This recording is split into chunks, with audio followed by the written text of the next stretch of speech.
Playboy, you made that beat.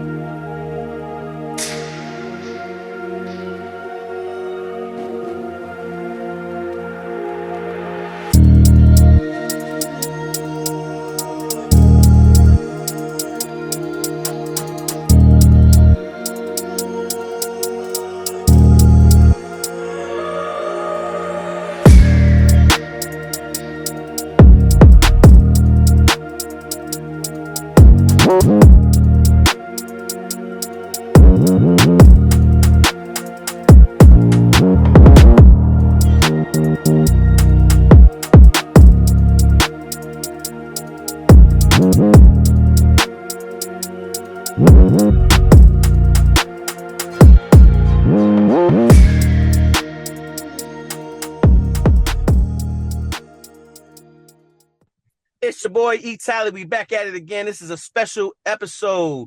I got two special guests. Well, no, excuse me. I got one special guest and my homeboy on the line. Go ahead, Mike. This is Mike Daniel, Alamo City All-Star, supporting Super Sports Media. And then we got on the line with us This is Coach Rodney Clark for the Wagner Thunderbirds. champion Coach Wagner Thunderbirds. The 85th South Sand Boys Tournament champion. Yeah. Coach on the line, right? Yes, sir. That's And me. that's not and if I'm correct, that's not your first time winning it. No, that's 4. Got it. So 4 out of let's 5. let's talk about the so you've been to the event 5 times and this is your 4th one winning, correct? Yeah. So can we talk just real quick, give everybody a little history on the first few times you won, what teams you had, who was on there real quick? The first year it was the team with Tristan and Kevin and Deron and Jaden Jackson, Journey, all those guys. That was the first year I went to state as the head coach. Then we won it 2 years in a row after that. And then COVID hit, so they canceled it. And I didn't go back to it until last year.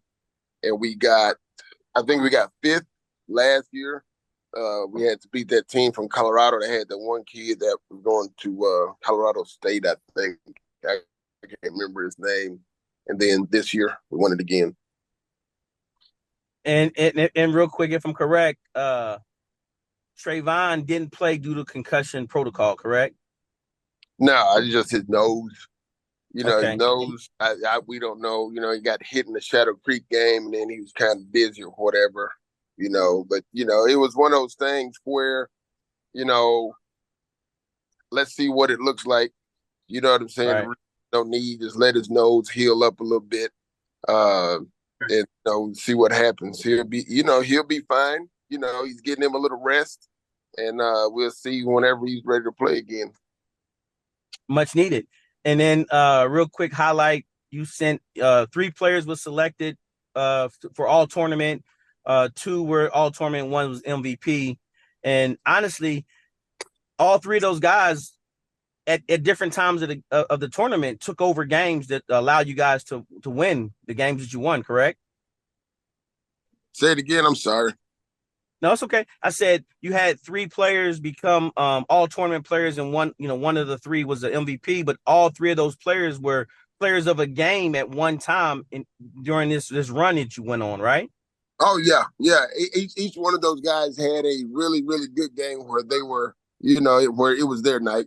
It was, those 3 guys were crucial in every one of the games, but in one game, at least those 3 guys stepped up and were the guy.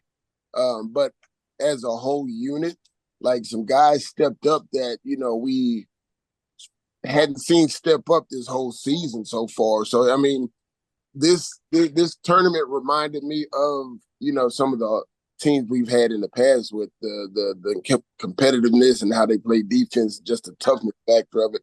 And then I think also they learned how to win in close games and big games, ugly games, whatever else. They learned how to win some games. Hey, Coach, and real quick, if you don't mind, can you highlight those names?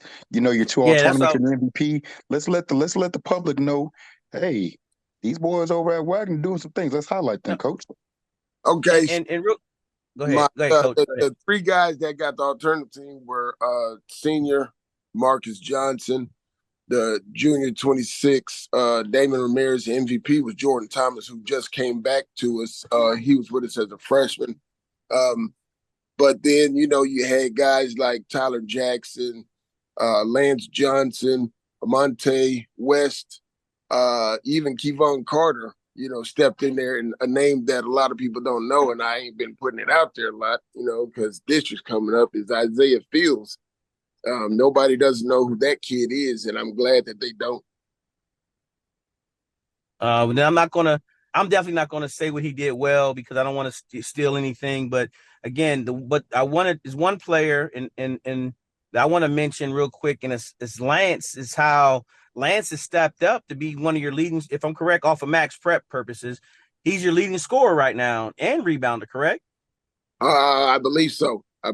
Yeah, he's the tough guy we need where we need him to be, and he's gotten a little bit more comfortable, with his offensive ability, especially around the basket.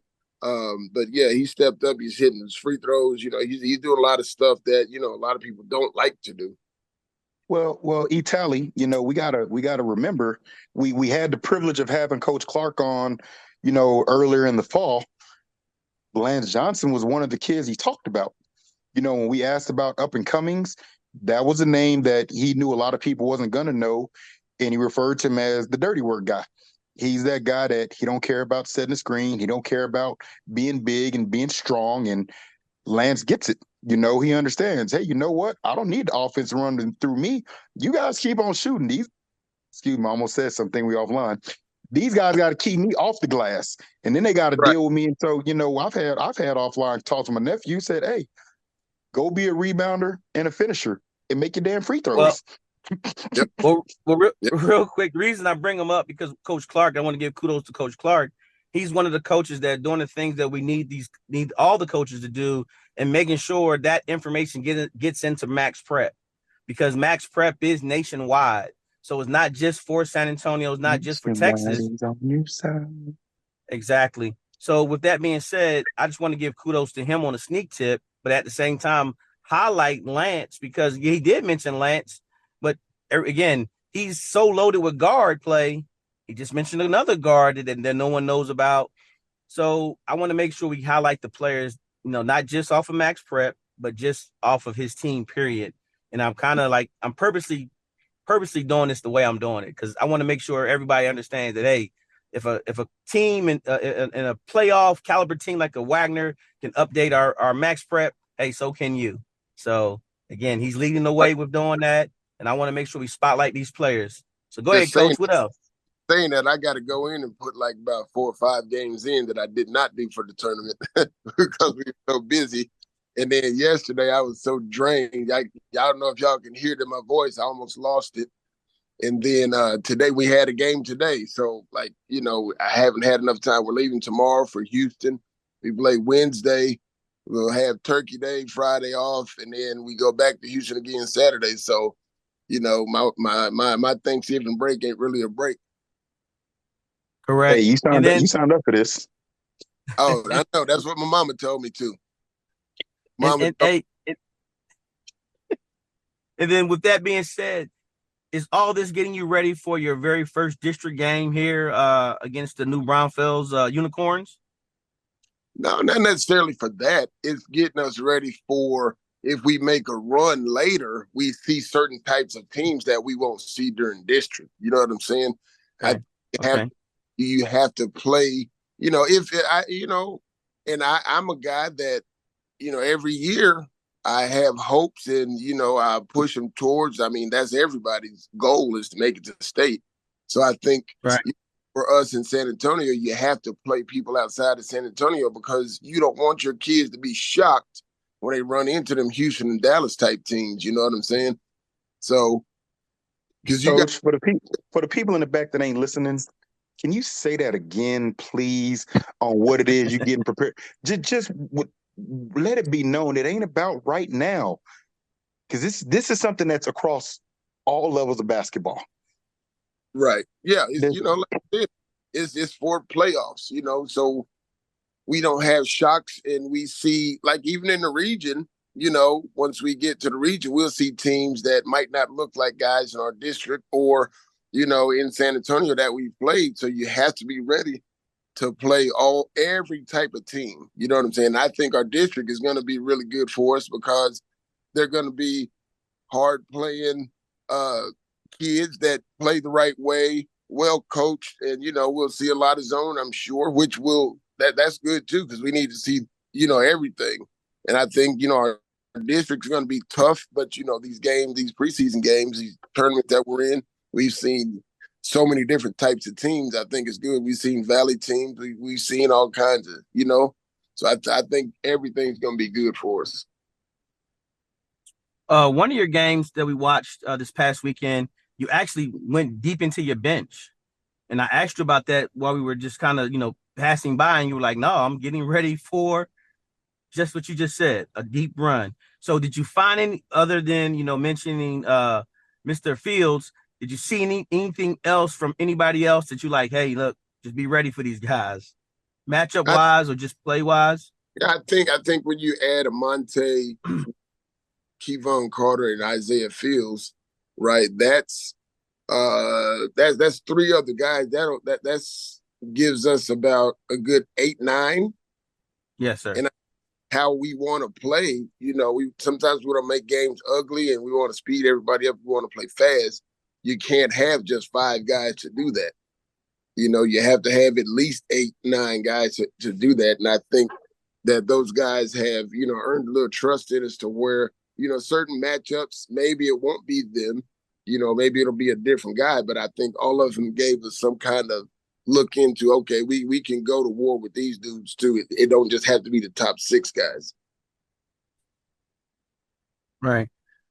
So as far as you, go ahead, Mike. No, go ahead, Tyler. Go ahead. I'm sorry. No, I was just going to just say the style of play that you played against Friendswood in the championship, and then today's game, I didn't get a chance to watch it because I'm getting ready to travel myself. Was there any mishaps or hiccups to where, though, that's 2 different styles of play, there's two different programs, were your guys still ready to play today in reference to play Roosevelt, or did they come out lackadaisical and lazy? No, they weren't ready to play, in my opinion. I think they came out, off that tournament win. I think they were thinking that, oh, hey, look, we did this. But what they, like what I told them is, what you have to understand is you build off of that. You don't regress and, just come out not ready to play. If you really want to make a run, you have to be ready to play the way we played in that tournament every night. Yes, once you get playoffs, if you make it. Like, it can't be you go in to this game, the first game of the playoff, be like, oh, well, we won district, or we got second in district, third district, whatever else. So you can't go into the playoff game thinking that, oh, well, we don't have to play that hard. No, you got to play the same way every time if you want to be successful in the system that I have. You know what I'm saying? Like, you can't be, especially against the good teams. Like, you can't go, like when we played Shadow Creek in Alamo City Hoops. They came out and punched us in the mouth. And I'm talking about like a Mike Tyson, but not now Mike Tyson, but in his prime, And they were like shell-shocked. And then, you're down 20 already. Well, now, against that team, you cannot get down that much because they're not going to let up. They're not going to stop, So you have to be ready as soon as you step on the floor to be what we did. Like this weekend, probably the best basketball we've played in probably almost 2 years, in my opinion. We had some decent games last year in the playoffs, but I think as a whole unit and how we played, it just looked different. It reminded me of teams that we've had in the past. These guys just have to keep stringing that along. And now it's hard. It's going to be hard, you know what I'm saying? Because I'm demanding you to be this, competitive, tough team. But, some kind of way you're not 50. You got to be able to bounce back some kind of way because that's just what it's going to be. If we're going to be successful, we have to do that. And then my last question, I'll turn over to Mike. I'm noticing a trend here. You done played 3 teams from Houston. When you go to the playoffs, if you get that run to where though you go deep, that's who you're going to match up with. a team out of Houston first. Yep. Is that the reason why we're doing this? Yep. That's exactly the reason. Got it.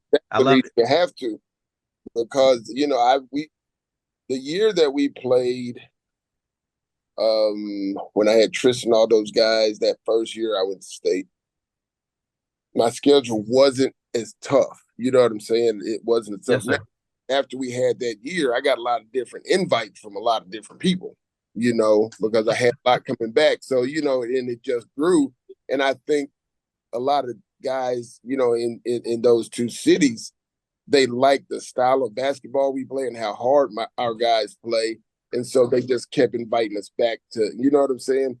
But yeah, when you get to state, you're going to end up with a Dallas or Houston team, right? You're going to end up with one of those two. And so if you haven't seen them, you can scout them, but I don't know how to explain it, but it's just different. Playing them right. on video, it ain't the same thing. Yeah, yeah. And that Friendswood game, that was a great game to watch you battle, because you went up as almost I think you went up as much as 15 at one time, and then you kind of we started some stuff that I've been doing. I'll just keep it like that. Right. We go ahead, Mike.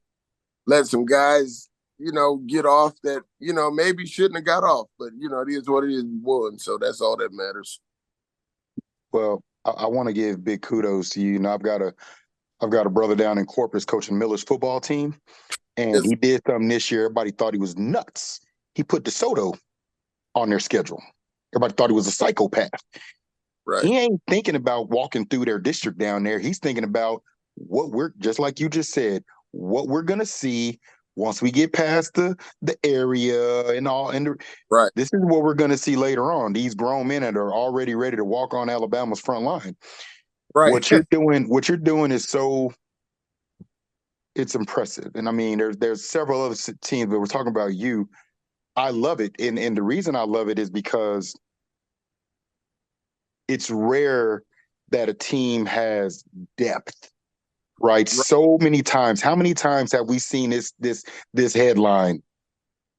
Number 1 or number 2 or number 3 goes down. Damn, what are we gonna do? Right? You guys just went through that. And that wasn't no crumb bun. That was a hell of an event. And y'all went through some hitters. And you did it without trade. And so guys had to step up and realize, one, you had to find trust. I know you done turned around to that bench, been like, damn, nah, and then turn back. You know what I'm saying? And so y'all are figuring out your trust systems together. And so to come out of it, still be able to coach, still be able to adjust, that kind of confidence come February 15th and beyond, man, I look forward to seeing what you're going to do with this. So what was your best reward this run? What was the biggest reward? I know the winning wasn't it. I know there was something. There was a moment somewhere in the middle of 5 games. Where was your reward during that run, Coach? My reward was watching some of the guys grow up, like being what I knew they could be, but they just weren't yet. And then, they got a little bit of confidence, and then they turned into like, oh my God, where's this guy been? Like that for me, that was the biggest thing. And then watching them, kind of coach each other at certain times where I didn't really have to go too crazy on them because they're doing that. And like I've been telling them, like, if you want to be championship caliber team, it has to be player led. It can't just be me and the coaching staff all the time. Y'all see it, but you're not holding each other accountable. It can't just be us. Or when it gets tough, y'all will crumble. You won't know how to stick together and stick it out and get through it because you're too worried about what coaches are saying. Well, when y'all are saying it to each other, for some reason, I don't know why, but you tend to listen to each other more. Maybe it's the same age or whatever else. They think that because they play now, they know, like, I never played before, but but I don't know. I think those two things right there Like those were my biggest rewards. And then the fact that we can go play good without a huge, huge piece, was also, I was like, well, okay. Well, if we can just, when he gets inserted back in and y'all still play the same way, I said, oh, well, this could be something. I think that was, those three things were the biggest takeaways from it. And I want to tell you, and I want to give you your kudos. Most people lose a player like Trey, and a piece of them kind of leaves with that. Right. You actually gain some other wings because you're you. Shit, he gone. We got, you know what? And the hypeness and the excitement that you had when those guys made a couple of plays and you could see the shell coming off of them like, oh, snap, okay. Right. And your hypeness in support of that, that's what led y'all through the rest of that way. And so I know those are huge rewards, and just kudos for being able to adjust. Me and Tally, we talk all the time, what makes a good coach? And I tell them, put two people with even talent together and you'll see. Anybody can coach with a bomb squad. Put two evenly in the ballpark matchups. You'll find out who can coach and who can adjust. And right. You did that. And that confidence that you're giving your players, watching them hold each other accountable, man, Coach, we ain't even in December yet, and we're already having praise to accountability talks. Oh man. Oh, keep doing what you're doing, my man. I'm gonna try. Well, real quick, I want to call this a November to remember, and the reason why you started play in November. You started off with Judson. I'm gonna go down your list real quick, and you stop me whenever you want to stop me. You started off with Judson. Again, I did a ranking this year, thanks to help with Mike Daniel, and I kind of spit it out to you real quick, let you look what it looked like. He was like, Coach, he was like, hey, Tally, get that out my face right now. I ain't got time for it. But I just want to let everybody know the caliber of play that you guys been on in the month of November. Okay. You played Judson, you beat them. You played Harlan, you beat them. Both of those two teams got some really, really talented players from San Antonio. Right. And then you jumped into the ACH tournament deal, and you played a team out of Dallas called Wilson. Yep. You played Shadow Creek. You played Steele, and you played Judson again. Now, again, go back real quick. Let's check Shadow Creek, 6-1, by the way. Steele, I believe they only lost one game also. Yep. Then you started the South San tournament, and you literally ran through everybody. I don't think it was. No, again, Coach, I was there. So I'm going to say this, and here's why I'm going to say this. Every game by halftime, you were comfortable leading. So whereas though you allowed, and again, I'm saying this on purpose because you allowed a lot of your players some time, and I questioned you about it. Remember? I was like, Coach, what you doing? You like, hey, bro, I got to see what I got. And I was like, but you threw him in the second half, bro. You remember you were only up but like 7-8 points in one game. I was like, Coach, really? You like, hey, man, I want to see what I got. I want to trust my guys. And so, again, the toughest game I believe you had was against Friendswood to get in the championship because that team is a really, really talented team. And then to kind of, go off and before you play your next game here, you're going to Houston, you play Roosevelt. Yeah. Off of a championship win. Coach, that's tough, man. Yeah. That's a tough way to finish off your month. So I call it a November to remember. And I want to say thank you and keep doing what you're doing, Coach. I'm super proud of you. You're representing our city and you're doing it in a manner to where though as a brand new media guy, hey man, I am thankful to watch you doing what you do. Continue to do what you do, Coach. You got all my support, man. I appreciate you guys. I appreciate it. I'm just trying to, I'm trying to make a difference in kids' lives at the end of the day. Like I tell them, I say, win, lose, or draw, I'm going to coach you the same way. It's about how you compete. Like if you're learning that part right there, as you learn how to compete and be tough, you play defense and be tough that way, you can be on ball, off ball, whatever else. I think for me, that's my whole thing. And I think that part translates to the next level for sure. So I think if you have that piece right there, that translates to the next level. They can do all that other developmental stuff, skill wise or whatever else that they need to tone up. But I think if you can do that, I think that, and I don't, people might think different, but I think defense for sure, defense and physical and mental toughness translate to the next level. Yes, sir. And I think I've had a couple of guys that have had all those things that went to the next level. And Coach, you're spot on, because exactly, yeah. And the reason you're spot on, those offensive players that didn't have defense responsibility, didn't have rebound responsibility, when their offense is off, they have nothing to turn to. Right. Those guys that might not get the ball all the time, the only way that they're getting minutes on the court is because of that hard nose. Tally, you remember that kid we watched? And I said, that's who need to be on the court right there. That guy is everywhere. There's one kid from a team this past weekend, I'm calling names, but he was like a Tasmanian devil. Like, he came in and changed the whole climate he didn't care. He was like, you know what? I'm about to piss everybody off on this court. I'm going to be everywhere and in everything. Right. And it turned it around. When you get to just focus on defense and hustling and 50-50 balls and 50-50 plays, there's no pressure. Right. Now, when those offensive plays come to you, those are bonuses. Right. Yep. Those are bonuses. So, Coach, kudos. I'm watching. Fly, T-Birds, fly. That's it. That's it. Well, hey, thanks again, Coach, for giving us this time on this day. I know you got a bunch of stuff going on before you hit the road. So thank you again, man. All right. I appreciate you guys. Yes, sir. Good luck. All right. Thanks.